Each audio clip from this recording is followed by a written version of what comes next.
A paz do Senhor, irmãos. Deus é muito bom. Amém? Deus é maravilhoso. Nós podemos ter essa plena convicção porque nós conhecemos quem é o nosso Deus. Ele tem estado com você? Ele tem estado conosco. Essa é a garantia, a certeza de que nunca nós estaremos só. Porque aqueles que confiam em homens, em cavalos, vão se decepcionar. Mas aqueles que confiam em Deus nunca irão se decepcionar. Porque o nosso Deus permanece fiel para sempre. E tudo aquilo que acontece na vida da igreja provém de um Deus que cumpre a sua palavra em nossas vidas. Tudo aquilo que Ele promete, Ele cumpre. Sim ou não? Porque Ele é fiel. Abra a sua Bíblia. O Evangelho de Mateus. Eu sempre li esses versículos, ou já ouvi diversas pregações nesses dois versículos, mas nunca parei para pensar o que esses versículos de fato estão dizendo. Mateus capítulo 7, versículo 24. Mateus capítulo 7, 24 ao 27. Ali nós ouvimos, ou nós lemos a palavra de Deus, Deus deixando bem claro, através da sua palavra, que existem dois fundamentos. Então o tema da mensagem hoje é os dois fundamentos. E eu gostaria de compartilhar com a igreja aquilo que Deus colocou no meu coração nesses dias enquanto estudava a palavra de Deus. Geralmente, depende de pastor para pastor, mas geralmente nós investimos 2 a 3 horas em uma mensagem para tentar falar aos irmãos em 30, 40 minutos, quando 1 hora. Mas muito mais do que um homem falando, é ouvir Deus falando. Porque quando Deus fala aos nossos corações, nós somos comovidos e convencidos pelo Espírito Santo de Deus que habita em nossas vidas. Mateus 7, 24 e 27 é o início e o fim dessa mensagem. Todo aquele, pois, que ouve essas minhas palavras e as pratica, será comparado a um homem prudente, que edificou a sua casa sobre a rocha. Caiu a chuva, transbordaram-se os rios, sopraram-se os ventos e deram com ímpeto contra aquela casa, que não caiu, porque fora edificada sobre a rocha. Primeiro fundamento, a rocha. Repita comigo. Primeiro fundamento, a rocha. Versículo 26. E todo aquele que ouve essas minhas palavras e não as pratica, será comparado a um homem insensato, que edificou a sua casa sobre a areia. Caiu a chuva, transbordaram-se os rios, sopraram-se os ventos e deram com um ímpeto contra aquela casa, e ela desabou, sendo grande a sua ruína. O primeiro fundamento é a rocha. O segundo fundamento é a areia. Agora, por que Jesus nos ensinou essas palavras? Por que Jesus findou o Sermão da Montanha com essas palavras? O que nós temos que ouvir? E o que nós temos que obedecer? Qual é o padrão no reino de Deus? O que Jesus deixou para a humanidade? O que Jesus estava querendo dizer para os seus discípulos? Para todos aqueles que acompanhavam Ele ali no Sermão da Montanha? Ele deixou um padrão do reino.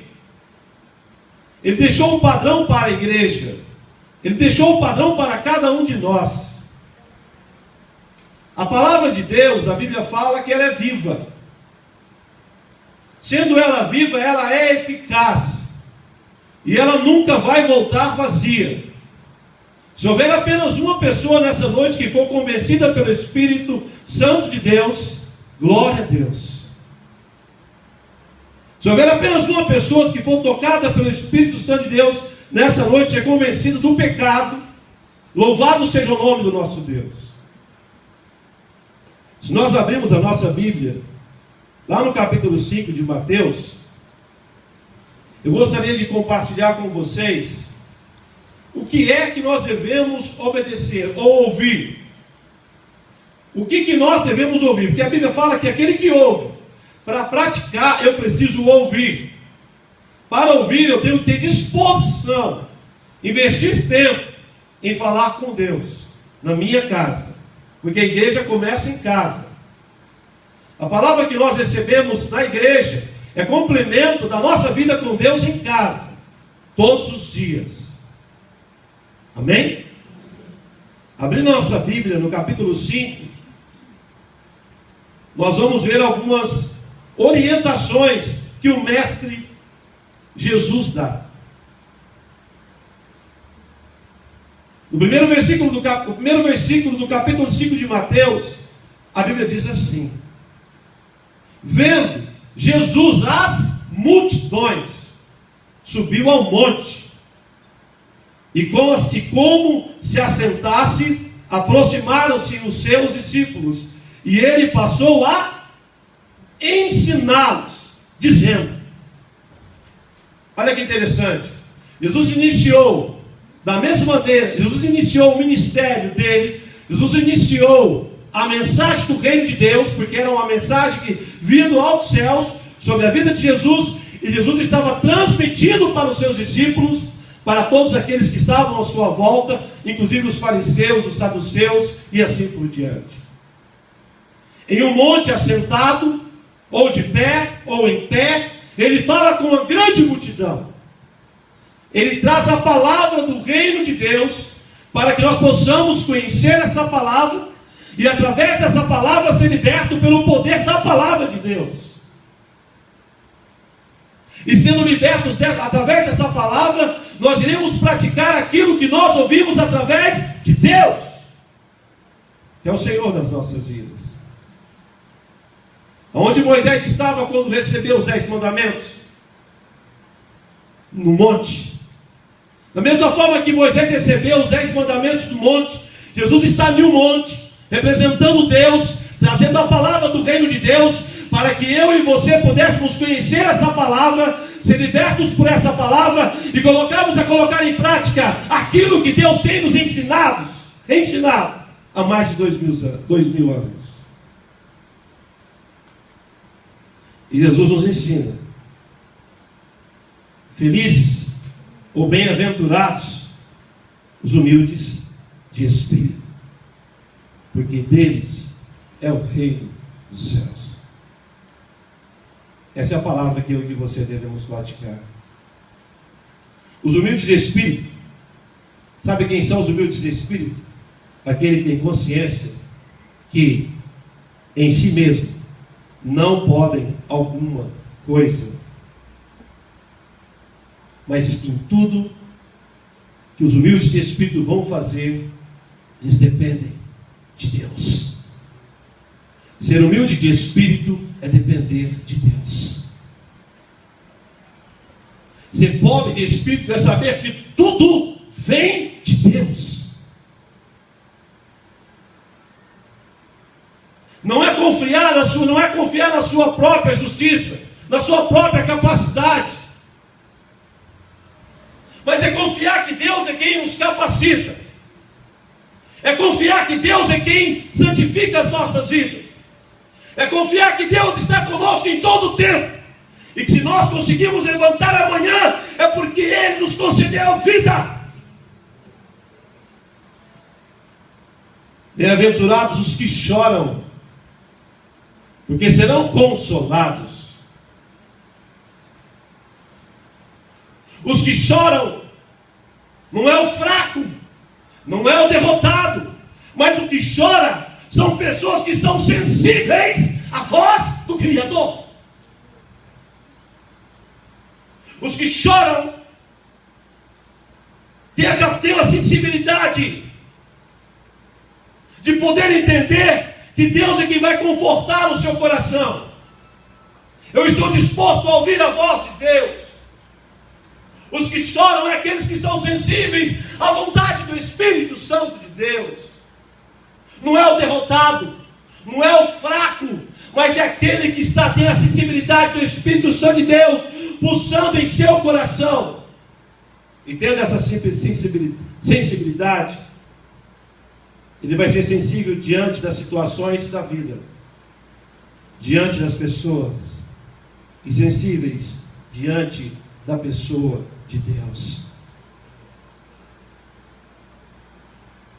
Os que choram não são endurecidos pela vida. Os que choram sentem a dor do pecado, dos seus pecados, não do pecado do seu irmão, não a vida do seu irmão, mas o pecado que há no seu coração. Você é sensível, você sente dor no seu coração, e você chega diante de Deus, e se prostra diante de Deus, e se curva diante de Deus, com o coração sensível, entendendo que você é um pecador, e que Jesus Cristo resgatou você pela sua misericórdia. Jesus ama você. Pelo grande amor na cruz do Calvário, Ele ama você. Os que choram sentem dor pelos seus pecados e estão sensíveis à voz de Deus. Por isso recebem o consolo, como diz o versículo: os que choram, bem-aventurados os que choram, porque serão consolados. Deus vai consolar você, pecador, ou você santo, que algumas vezes vai cometer pecado. Ele vai consolar a sua vida. Aleluia. Não serei consumido pela misericórdia de Deus. Os homens não vão poder me condenar, porque eu choro na presença de um Deus que tem misericórdia de mim. Você pode dizer amém? Amém. Versículo 5 fala que bem-aventurados os mansos, porque herdarão a terra. O humilde ou manso não se impõe sobre os outros para obter poder. Não há uma imposição sobre os outros para ter autoridade ou para abusar da autoridade. Eu sou pastor, me respeita. Não. Não há quem obedeça, não há quem tema a um servo de um Deus que vive pelos séculos dos séculos. Não se põe sobre os outros para obter poder. Não sente necessidade de mostrar poder para obter aceitação dos outros, ou para mostrar ser maior do que alguém. O humilde não tem medo de perder algo ou perder o seu lugar, por isso ele não é competitivo. Eu tenho que ser o primeiro, não. O humilde não pensa nisso. Eu fui chamado para ser servo. Estou aqui junto com vocês para glorificar e para bendizer o nome do nosso Deus. Aleluia. Não sou maior que você, você não é maior que eu, mas nós temos um Pai que nos amou e nos fez servos um dos outros. Aleluia. Não preciso me impor. Os orgulhosos, os fortes, estão sempre disputando quem é maior. Sabe por que muitas famílias se dividem, ou por que muitas empresas acabam se dividindo, ou igrejas acabam se dividindo? Porque as pessoas querem ser o presidente, quer ser o titular, não quer ser o auxiliar, ele quer ser aquele que comanda. quando a igreja não pertence ao pastor, a igreja pertence ao Senhor Jesus Cristo. A noiva não pertence ao pastor, a noiva pertence a Jesus Cristo. Jesus Cristo vai buscar a igreja que pertence a Ele. Jesus Cristo vai buscar a noiva ataviada sem ruga para morar no céu. A igreja é dele. É por isso que nem nada neste mundo pode vencer a igreja, porque a igreja pertence ao Senhor dos exércitos. Nada desse mundo pode contra a igreja, porque o Senhor dos exércitos, aquele que guerreia, está na frente cuidando da igreja, e você faz parte desse reino. Aleluia, aleluia. Deus é bom. Os humildes são felizes porque confiam no amor e no cuidado de Deus. Não confia na conta corrente, ou no olerite que recebe dia 5, dia 20. Não confia nas suas forças, mas confia no amor e no cuidado de Deus.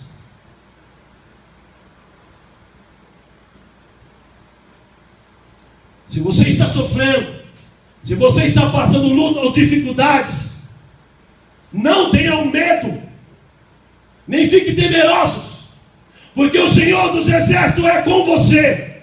O Deus de Israel é o nosso refúgio, Ele é a nossa fortaleza. Aleluia! Deus é Deus. Deus é Deus. Mas seja manso, porque você vai herdar a terra da promessa. Bem-aventurados os que têm fome e sede de justiça, porque serão fartos. Os que têm fome e sede de justiça, justiça é a conformidade com o direito, é a virtude de dar a cada um aquilo que é seu. A justiça parte da existência de uma lei. Existe um padrão estabelecido por Deus. Nosso senso de justiça é muito limitado. Sabe por quê? Porque nós temos a tendência de tratar as pessoas por merecimento. Nós tratamos as pessoas por merecimento.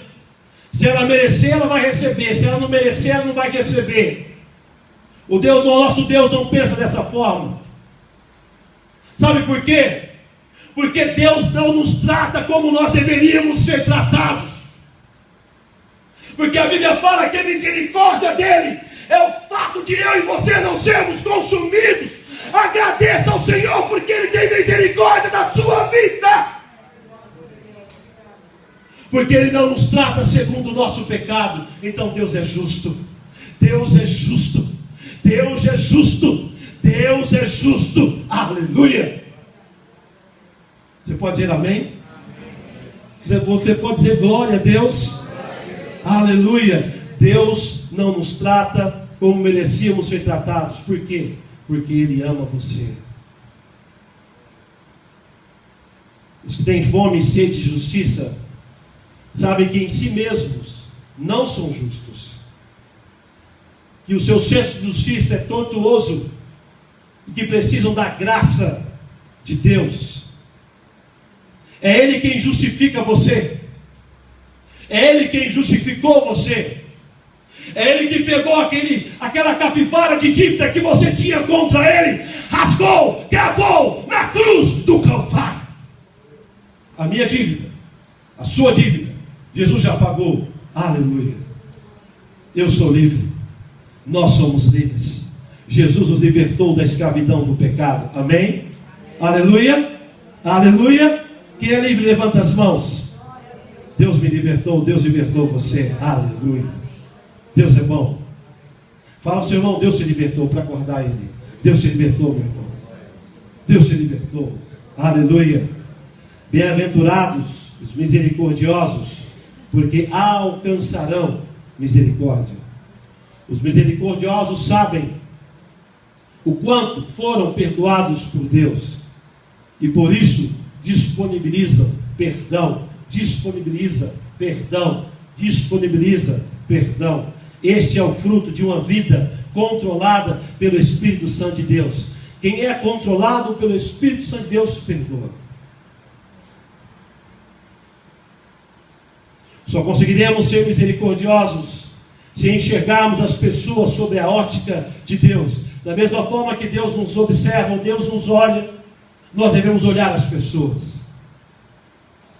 Lembra da justiça de Deus? Deus não nos pagou aquilo que eu acabei de falar, pelo aquilo que nós fizemos, mas pela sua misericórdia, Ele nos perdoou, e nós devemos perdoar uns aos outros. Nós devemos ser misericordiosos uns para com os outros. Bem-aventurados limpos de coração, porque verão a Deus. Quem entra na presença de Deus, guarda o seu coração. A justiça dos fariseus, os religiosos daquela época, era meramente uma justiça, ou uma justiça aparente. Parecia que era, mas Jesus disse que a nossa justiça, que a minha justiça, precisaria exceder a justiça dos fariseus. Deveria exceder. Não é a aparência, não é a casca por fora, mas é o coração. A transformação começa por dentro, dentro da minha vida, e vai refletir fora. Aleluia. Deus tem transformado os nossos corações para que nós possamos exceder a justiça dos homens, ou a justiça dos fariseus. Essa era a mensagem de Cristo Jesus para todos aqueles que estavam à sua volta no Sermão da Montanha. Jesus deixa claro que a raiz do pecado está na concepção dele. Ou seja, aonde nasce o pecado? Aonde é a concepção do pecado? No coração. Daí a necessidade de se combater o pecado no coração. E lá na raiz, no coração. E deixar o Espírito Santo de Deus cortar essa raiz do pecado em nossos corações. Aleluia. Bem-aventurados pacificadores, porque serão chamados filhos de Deus. São chamados filhos de Deus porque são chamados filhos de Deus porque se parecem com Deus. Se parecem com Deus. Ele desceu até nós, Ele quem? Jesus, o Verbo, que se fez carne. Para quê? Para que houvesse reconciliação entre nós e Deus. Ele se fez carne, por amor a mim e a você, para que nós pudéssemos ter livre acesso ao trono da glória. Aleluia. Pelo novo e vivo caminho que Jesus Cristo abriu para mim e para você. Glória a Deus. Os pacificadores descem até os que precisam de reconciliação e trazem a essas pessoas, a este grupo, a paz do Senhor Jesus. Quando ele fala para os seus discípulos, ide e pregai, ele está dizendo, vai lá e apacenta os perdidos, anuncia a paz que eu anunciei para vocês. Pacificador. Ele fala no versículo 10 do capítulo 5 de Mateus: bem-aventurados os perseguidos. Se no seu sobrenome não tiver perseguido, você não pertence ao reino de Deus. Eugênio Vieira Silva, perseguido. Bem-aventurados os perseguidos por causa da justiça, porque dele é o reino, porque deles é o reino dos céus. Versículo 11. Bem-aventurados sois quando por minha causa vos injuriarem e vos perseguirem, e mentindo disserem toda mal contra vós. Regozijai-vos e exultai, porque grande é o vosso galardão nos céus, pois assim perseguiram os profetas que viveram antes de vós. Nós seremos perseguidos por causa da justiça, insultados, perseguidos, caluniados por causa de Jesus. os que promovem a paz, os puros, os humildes, os mansos, normalmente são perseguidos pelos fortes do mundo.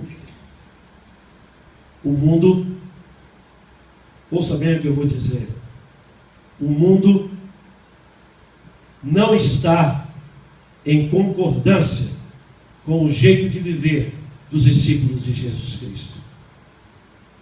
O mundo não concorda com a vida que você leva. O mundo não tolera você. O mundo não quer ouvir o seu nome. O mundo não aceita você, porque você é discípulo de Jesus Cristo, aquele que vive pelos séculos dos séculos. O mundo odeia vocês. O mundo persegue vocês, porque vocês são discípulos de Jesus Cristo. O mundo não quer você.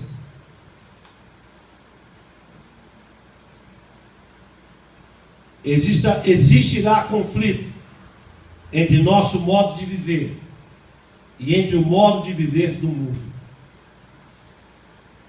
Nós não somos do mundo. Sabe por que existem muitas igrejas hoje? Porque cada um acha que entende a Bíblia do jeito que quer. Essa palavra tem que ser respeitada. Tem que ser bem estudada. Tem que ser bem pregada. Tem que ser bem vivida. Porque é ela que convence o homem do pecado. É ela quem convence através do Espírito Santo de Deus. Existem igrejas para sustentar egos da humanidade. Existem igrejas que usam versículos isolados para defender uma teologia da prosperidade, a defender casamentos com 3, 4, a defender tatuagem piercing no corpo, a defender o beber social. E nós, como igreja, nós não devemos nos corromper com essas coisas, porque Jesus Cristo nos libertou. Enquanto formos cristãos, seremos perseguidos. Os perseguidos por amor a Cristo são herdeiros dos reinos, do reino dos céus. Amém? Aleluia? Aleluia. Da mesma forma que os profetas foram perseguidos, você vai ser perseguido. Da mesma forma que os profetas foram mortos, nós seremos perseguidos pela morte. E Jesus falando, Jesus ensinando essas palavras. Começou aqui o sermão do monte. Mais para frente ele vai lá em capítulo 5, versículo 13, ele fala sobre duas qualidades do discípulo. Olha aí no versículo 13 do capítulo 5.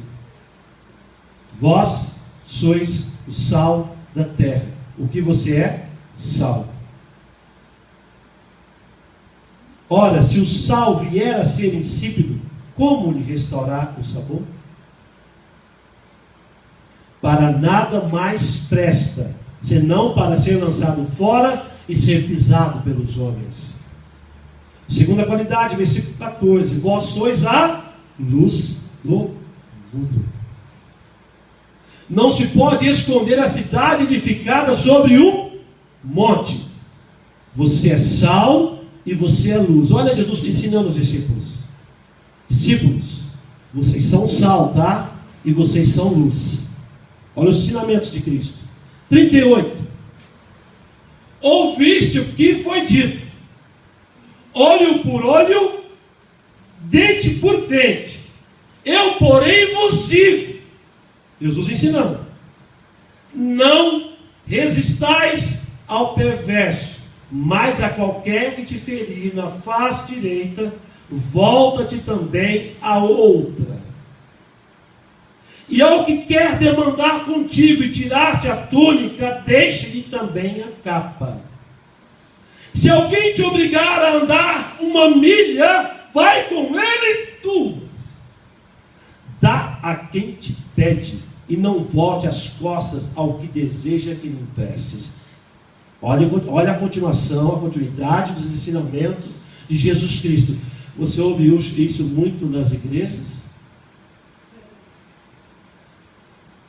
Próximo, não é meu, é de Deus. Ele deixou para você, deixou para mim. Ouviste, 43:5-43. Ouviste que foi dito por Moisés: amarás o teu próximo e odiarás o teu irmão. Eu, porém, Jesus, digo a vocês: amai os vossos inimigos e orai pelos que vos perseguem.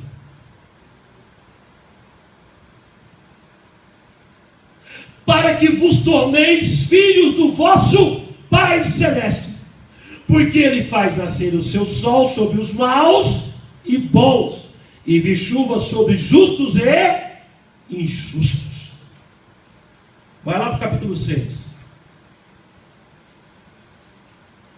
versículo 5.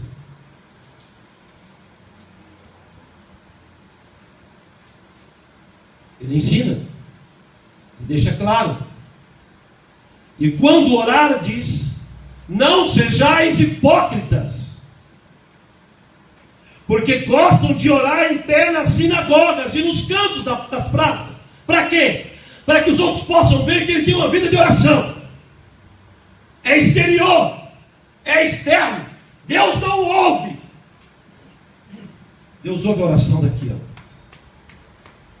do coração contrito, do coração rasgado, do coração sincero, lá no seu sincero, lá na sua casa, no seu quarto de escuta. É essa oração que Deus quer ouvir,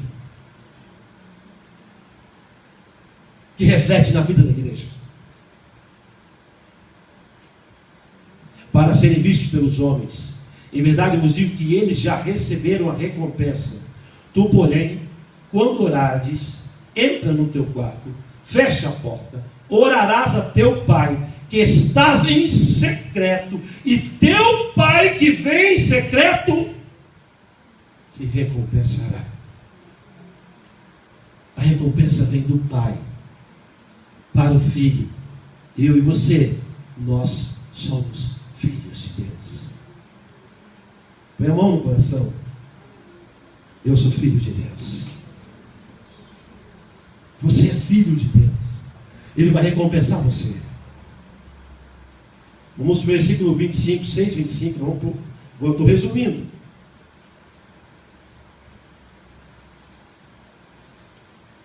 Eu sempre digo que Deus é tão misericordioso.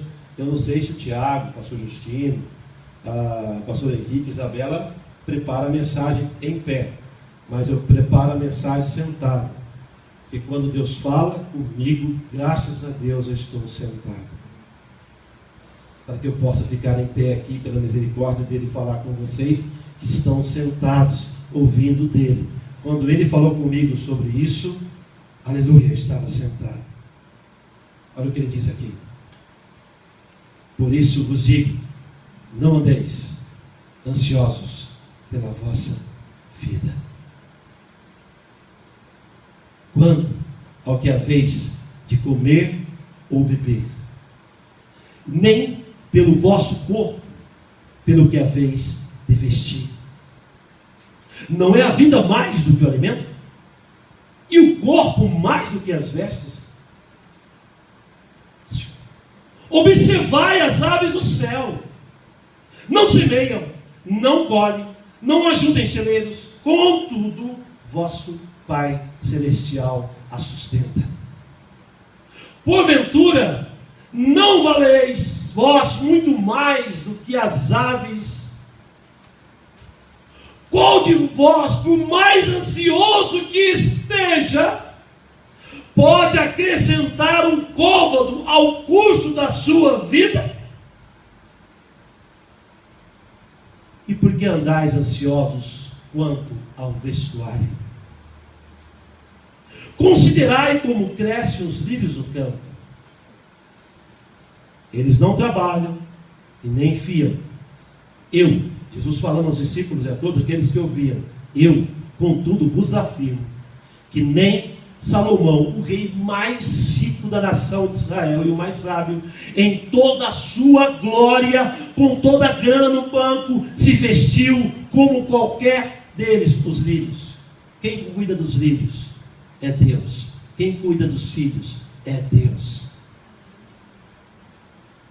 Ora, se Deus veste assim a erva do campo, que hoje existe, e amanhã é lançada no forno, quando mais a vós outros, homens de pequena fé. Portanto, não vos inquieteis. Portanto, não vos inquieteis, dizendo: que comeremos? Que beberemos? Ou que porventura nós vestiremos? Porque os gentios, de novo, porque os gentios, os ímpios, é que procuram todas estas coisas. Pois vosso Pai Celeste, que sabe que necessitais de todas elas, buscai, pois, em primeiro lugar o seu reino e a sua justiça, aleluia, e todas essas coisas vos serão acrescentadas. Adentrando no capítulo 7, você vai ouvir sobre o juízo temerário e proibido. Você vai ver Jesus incitando, versículo 7, 1, depois do 7, Jesus incita o povo a orar, motiva o povo a orar, vamos orar. Jesus no capítulo 7, versículo 13, ele fala de duas entradas, ou dois caminhos. Olha, preste bastante atenção. Do Sermão da Montanha, Jesus fala apenas de dois fundamentos, de dois caminhos. E nós vamos entender por quê. Dois caminhos, ou duas portas, duas entradas. 7, 13, 14. Entrai pela porta estreita. Qual é a porta que eu e você temos que entrar? Estreita. É apertada. Tem que ser na luta. Tem que ser na batalha. Tem que estar disposto. Entrai pela porta estreita. Larga é a porta espaçosa do caminho que conduz para perdição, e são muitos os que entram por ela. Porque estreita é a porta e apertado o caminho que conduz para a vida, e são poucos os que acertam com ela ou entram por ela. Depois ele fala dos falsos profetas, ele orienta sobre os falsos profetas. E quando a Bíblia fala que nós devemos julgar as pessoas, ela está falando que nós devemos julgar de fato. Mas da mesma forma Deus fala que nós devemos estar atentos aos falsos profetas. Esse eu posso julgar. No sentido do quê? Peraí, falou besteira, sinto muito. Aí não. Nessa eu não entro. Julgar as atitudes no sentido do quê? O que eu estou falando, eu vivo? Amém. Se eu falo e não vivo, ore por mim. Ou chegue em mim e fale comigo, diretamente para mim. Você fala, mas não vive. Deus não precisa de auxiliar ou de pombo correio. Deus quer usar a sua vida para abençoar esse corpo, para que esse corpo cresça, em nome do Senhor Jesus Cristo. Deus não tem ministério de fofoca. Aleluia. Graças a Deus ele não tem. O ministério de Deus é profético, é de poder, de revelação, é de transformação, é de ajuntamento, não é divisão. Deus não divide ninguém. Concluindo, é por isso que ele chega e fala a todos os seus discípulos, Mateus 7, 24, 27. Todo aquele, pois, que ouve essas minhas palavras e as pratica, será comparado ao homem prudente, que edificou a sua casa sobre a rocha. Primeiro fundamento. Caiu a chuva, transbordaram os rios, sopraram os ventos, deram cômputo contra aquela casa que não caiu, porque foi edificada sobre a rocha. A minha fé, como ouro, deve ser colocada no fogo, para ser provado, para ser purificado.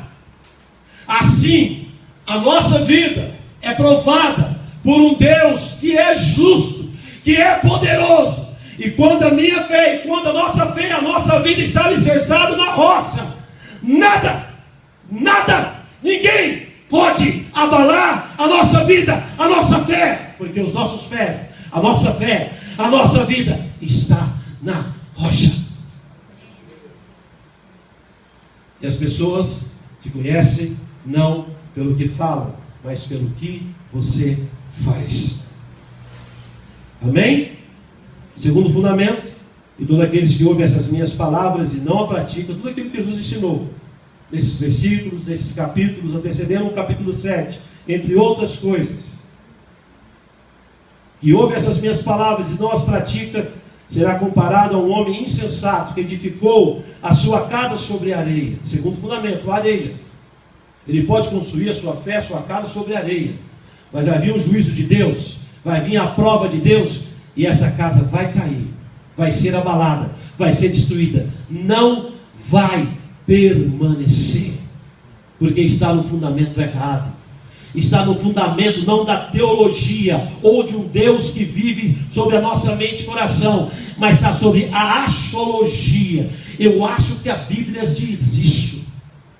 Axiologia do diabo, teologia vem de Deus. Tem que entender o texto e o contexto, porque texto sem contexto é pretexto para heresia. Sabe por que muitos estão fugindo das igrejas que pregam a palavra de Deus? Porque eles querem ouvir coisas que edificam o seu ego. Os cultos nas igrejas estão voltados mais para o homem do que para Deus. Estão errados, estão perdendo o foco. O culto é realizado para louvor, para a honra, para a glória de um Deus que vive pelos séculos dos séculos. Aleluia. A Ele toda a honra, a Ele todo o louvor, a Ele toda a glória. Ele é Deus, Ele é santo, Ele é poderoso, Ele é maravilhoso, Ele é tremendo, Ele é leão, Ele é alfa, ômega, princípio, fim, resplandecente estrela da manhã, verbo se fez carne e habitou entre nós, o alfa, ômega, princípio e fim, lírio dos vales, rosa de Saron. Esse é o Deus que merece todo o nosso louvor, toda a nossa honra, toda a nossa glória, toda a nossa adoração. E como Deus começa o texto em Levíticos 26, 6 ao 46, Deuteronômio 28, 1, 6, 68, 30, 15, ele começa falando sobre bênçãos, da mesma forma que Moisés trouxe para o povo a palavra através de Deus, falando sobre bênçãos e maldições nesses dois textos. Da mesma maneira, Jesus termina o livro, ou o capítulo 7, ou o seu sermão na montanha, dizendo: ou é rocha, ou é areia, ou é caminho estreito, ou é caminho largo. O resto é balela, o resto tira da mente. Da mesma forma como ele fala sobre bênção e maldição, ele fala sobre promessa nesse final desse sermão e sobre advertência. Que Deus possa ter abençoado a sua vida, porque quando Deus fala, os homens se calam. Feche seus olhos, abra o seu coração para Deus.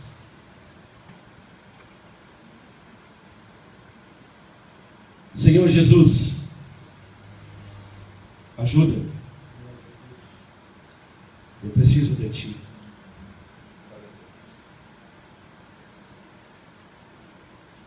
Sustenta-se os meus passos para não tropeçar. Tenha misericórdia da minha vida, Senhor. Que cometo alguns pecados algumas vezes. Estou aqui. Me perdoa. Eu tenho certeza, Senhor, que eu estou muito longe de ser aquilo que o Senhor quer que eu seja. Mas eis aqui o barro. Estou nas Tuas mãos. Tenha misericórdia de mim. Me ajuda, Pai, a refletir, ou a ser, a viver aquilo que falo. Se eu não viver aquilo que falo, me ajuda, Senhor. Me corrige. Eu estou aqui. Quando foi definido esse tema, resgatando a essência da igreja, eu estou aqui, e para que o Senhor resgate a minha mente, o meu coração para Ti. Deus, tenha misericórdia da minha vida. Ajuda a cuidar da minha família. Me dê sabedoria para cuidar da minha esposa, amar a minha esposa, e educar e ensinar os meus filhos nos Teus caminhos. Meu Deus, ajuda-nos. A igreja precisa de Ti. Nós precisamos de Ti. E que nós possamos entender que é preciso ouvir a Tua palavra, é entender a Tua palavra, para praticar com excelência, pela fé, aquilo que nós temos ouvido. Deus, eu tenho certeza que os corações nessa noite foram tocados pelo Teu Santo Espírito, porque o Senhor é dono da palavra, e a Tua palavra nunca voltará vazia. Abençoa os Teus filhos, guarda os Teus filhos, e que nós possamos praticar aquilo que nós temos ouvido nesse mês. Praticar a partir de agora, a partir de ontem. Praticar para que o mundo possa ver a Tua glória sobre as nossas vidas. Quando chegarmos em casa, nosso pai, mãe, irmãos, irmãs, sobrinhos, sobrinhas, tios e tias, avós, vão ver a Tua glória sobre as nossas vidas. Quando chegarmos no nosso serviço, os nossos colegas de trabalho, os nossos chefes, verão a Tua glória sobre as nossas vidas. E eles serão convencidos do pecado, pela presença do Teu Santo Espírito nas nossas vidas. É o que nós desejamos, Pai. Ajuda-nos. É o que nós Te pedimos, para todo sempre, em nome de Jesus. Amém, amém